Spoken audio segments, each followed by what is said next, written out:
ఈ డ్వాక్రా సంఘాలని పర్యవేక్షిస్తూ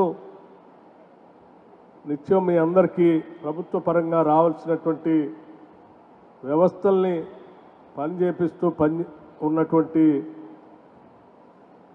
దివ్య సీనియర్ ఐఏఎస్ అధికారి గారికి ఈ శాసనసభ నియోజకవర్గం నుంచి నాతో పాటు ఆనాడు పోటీ చేసినటువంటి మిత్రుడు అజారుద్దీన్ గారికి, వేదిక మీద ఉన్నటువంటి మరో గౌరవ శాసనసభ్యులు జాలి ఆదినారాయణ గారికి, వేదిక మీద ఉన్నటువంటి రాష్ట్ర ప్రభుత్వ కార్పొరేషన్ చైర్మన్ అందరికీ, అట్లాగే యువజన కాంగ్రెస్ కమిటీ అధ్యక్షులు శాసన పరిషత్ సభ్యులు వెంకట్ గారికి, జిల్లా కలెక్టర్ గారికి, ఇంకా ఇతర అధికారులకి, ముఖ్యంగా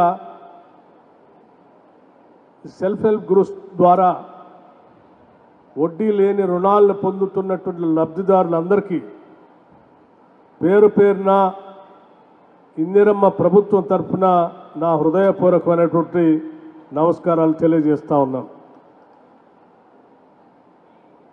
హైదరాబాద్ నగరంలో దాదాపు ఒక 10 సంవత్సరాల నుంచి వడ్డీ లేని రుణాలకు సంబంధించిన అంశాన్ని పూర్తిగా మర్చిపోయారు. అట్లాగే రాష్ట్ర వ్యాప్తంగా కూడా ఒక దశాబ్ద కాలం, అంటే ఒక 10 సంవత్సరాలు మహిళల ఆర్థిక సాధికారత గురించి కానీ, వాళ్ళకి ఇచ్చేటువంటి వడ్డీ లేని రుణాల గురించి కానీ పూర్తిగా గాలికి వదిలేశారు. ఆనాటి కాంగ్రెస్ ప్రభుత్వం ఇందిరమ్మ రాజ్యంలో మొదలుపెట్టినటువంటి ఈ వడ్డీ లేని రుణాల కార్యక్రమాన్ని తిరిగి ఇందిరమ్మ రాజ్యం ప్రజాప్రభుత్వం వచ్చిన తర్వాత తిరిగి ఈ కార్యక్రమాన్ని చేపట్టి రాష్ట్ర వ్యాప్తంగా ఉన్నటువంటి మహిళలందరినీ కూడా పెద్ద ఎత్తున ఈ డ్వాక్రా సంఘాల్లో సభ్యురాళ్లుగా చేర్పించడమే కాకుండా వారందరి చేత పెద్ద ఎత్తున వ్యాపారాలు చేపించాలని, కనీసం 1 కోటి మందిని కోటీశ్వరులు చేయాలని ఈ రాష్ట్ర ప్రభుత్వం ముఖ్యమంత్రి రేవంత్ రెడ్డి గారి నాయకత్వంలో ఉన్నటువంటి ప్రజాప్రభుత్వం యావత్ క్యాబినెట్ అంతా కూడా ఆలోచన చేసి ఈరోజు అమలు చేస్తూ ముందుకు పోతా ఉన్నాం. ఆ పోయే కార్యక్రమంలో భాగంగా మొట్టమొదటిగా సంవత్సరానికి 20,000 కోట్ల రూపాయలని మహిళా సంఘాలకు వడ్డీ లేని రుణాలు ఇప్పించడం ద్వారా మేము మొదలు పెడతాం కార్యక్రమాన్ని అని చెప్తే, చాలామంది రాజకీయ పార్టీల నాయకులు కానీ, లేకపోతే మహిళలు ఆర్థికంగా ఎదగకూడదని కోరుకునేటువంటి వాళ్ళు కానీ అందరూ నవ్వారు. కానీ మేము సంకల్ప బలంతో ఈ శాఖను చూస్తున్నటువంటి సీతక్క గారు ప్రత్యేక దృష్టి సారించి సంబంధిత అధికారులను కూర్చోబెట్టుకొని కేవలం 20,000 కోట్లే కాదు, అవసరమైతే దాన్ని దాటదామని కూడా చెప్పి మొదటి సంవత్సరంలోనే 21,632 కోట్ల రూపాయలు ఈ రాష్ట్రంలో వడ్డీ లేని రుణాల్ని మహిళలకి పంపిణీ చేసి ఒక రికార్డుని సృష్టించారు.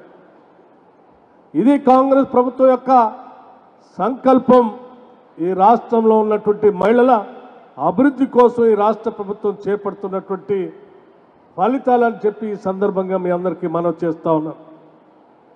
లేకపోతే హైదరాబాద్ నగరానికి సంబంధించి ప్రత్యేకంగా మనం మాట్లాడుకుంటే రాష్ట్ర వ్యాప్తంగా ఉన్నటువంటి మహిళా సంఘాల్లో దాదాపు 63 లక్షల మంది సభ్యురాళ్ళు ఉంటే, హైదరాబాద్ జిహెచ్ఎంసీ నగరంలో 30 సర్కిల్లో దాదాపు 50,764 గ్రూపులు ఉండగా 5,09,957 మంది మహిళా సంఘ సభ్యురాళ్ళు ఈ డ్వాక్రా సంఘాల్లో ఉన్నారు. ఈ 5,09,957 సంఘ సభ్యురాలే కాకుండా భవిష్యత్తులో ఈ సంఖ్యను ఇంకా పెద్ద ఎత్తున పెంచాలనేటువంటి ఆలోచనతోనే హైదరాబాద్ నగరంలో ఉన్నటువంటి ఈ మెప్మా ద్వారా చూస్తున్నటువంటి ఈ కార్యక్రమాన్ని కూడా ఇందిరా క్రాంతి పథం ఐకేపీ డ్వాక్రా సంఘాలకి సెల్ఫ్ హెల్ప్ గ్రూప్స్కి ఒప్పజెప్పి తద్వారా ఇక్కడ కూడా పెద్ద ఎత్తున కార్యక్రమాన్ని చేపట్టాలనేటువంటి ఆలోచనతో హైదరాబాద్ నగరంలో ముందుకు పోతా ఉన్నాం. అందులో భాగంగానే ఈరోజు దాదాపు 41,51,00,000 రూపాయల్ని కేవలం హైదరాబాద్ నగరంలో 41,51,00,000 రూపాయల్ని వడ్డీ లేని రుణాల్ని హైదరాబాద్ నగరంలో పంచే కార్యక్రమానికి నాంది పలికాం, పంపిణీ చేస్తున్నామని కూడా ఈ సందర్భంగా మీ అందరికీ నేను మనవి చేస్తా ఉన్నా. అదే జూబ్లీహిల్స్ శాసనసభ నియోజకవర్గంలో దాదాపు 8,130 మంది లబ్ధిదారులు ఈరోజు ఈ కార్యక్రమాన్ని లబ్ధి పొందబోతా ఉన్నారు. మహిళా సంఘ సభ్యురాలుగా అందరికీ మేము చెప్పే ఒకటే విషయం మీ అందరి దృష్టికి తీసుకొని రావాలనుకుంటున్నాం. హైదరాబాద్ నగరంలో అనేక చోట్ల పేదవాళ్ళు, మధ్యతరగతి కుటుంబాలకు సంబంధించిన కుటుంబాలు, ఏ రోజుకి ఆ రోజు కూలి చేసుకునేటువంటి కుటుంబాలు, భర్తతో పాటు భార్య కూడా ఏదో ఒక వ్యాపారం, చిరు వ్యాపారం చేసుకుంటూ కుటుంబ పోషణ కోసం నిలబడుతున్నటువంటి సంగతి మీ అందరికీ మేము ప్రత్యేకంగా చెప్పవలసినటువంటి అవసరం లేదు. కానీ మీరు చేసే కార్యక్రమంలో భాగంగా పెట్టుబడి కోసం హైదరాబాద్ నగరంలో ఉన్నటువంటి వడ్డీ వ్యాపారస్తుల దగ్గరకు వెళ్ళి 5,000 కావాలన్నా, 10,000 కావాలన్నా, 1,00,000 కావాలన్నా మీరు 10 రూపాయల వడ్డీకో లేకపోతే గిరిగిరి వడ్డీకో అక్కడ డబ్బులు తీసుకొని వ్యాపారం చేసి వచ్చిన డబ్బులతో ఆ వడ్డీలు కట్టడానికే సరిపోతున్న తరుణం ఈ రాష్ట్ర ప్రభుత్వం గమనించింది. అందుకే ఈరోజు హైదరాబాద్ నగరంలో ఉన్నటువంటి అన్ని బస్తీల్లో చివరికి మధ్యతరగతి కుటుంబాలకు సంబంధించిన మహిళలకు కూడా చిరు వ్యాపారాల దగ్గర నుంచి మొదలుపెట్టి పెద్ద ఎత్తున వ్యాపారాలు చేసే వరకు చివరికి బస్సు కొనుగోలు చేసే స్థాయి వరకు ఉన్నటువంటి మహిళలకు కూడా డ్వాక్రా సంఘాల్లో సభ్యులుగా చేర్పించి వడ్డీ లేని రుణాలు ఇచ్చి ఆ రుణాల ద్వారా మీరు వ్యాపారాలు చేసుకొని పెద్ద ఎత్తున ఆర్థికంగా నిలదొక్కుని కుటుంబాన్ని, కుటుంబంలో ఉన్న పిల్లల్ని చదివించుకోవటానికి, కుటుంబ అవసరాలు తీర్చుకోవటానికి ఈరోజు రాష్ట్ర ప్రభుత్వం మీ అందరికీ చేయూతను అందిస్తూ ఉంది. మీరు ఇక భవిష్యత్తులో ఏ వడ్డీ వ్యాపారి దగ్గరికి వెళ్లాల్సినటువంటి అవసరం లేదు. 10 రూపాయలకో, 20 రూపాయలకో, 5 రూపాయలకో వడ్డీ తీసుకోవాల్సిన అవసరమే లేదు. మీ శ్రమ వృధా పోకూడదనేటువంటి ఆలోచనతోనే ఈరోజు రాష్ట్ర ప్రభుత్వం మీరు ఎంతమంది మహిళలు డ్వాక్రా సంఘాల్లో సభ్యులుగా చేరినా అంతమందికి కూడా వడ్డీ లేని రుణాలు ఇవ్వాలనేటువంటి ఆలోచనతో ఈ రాష్ట్ర ప్రభుత్వం ముందుకు పోతా ఉంది.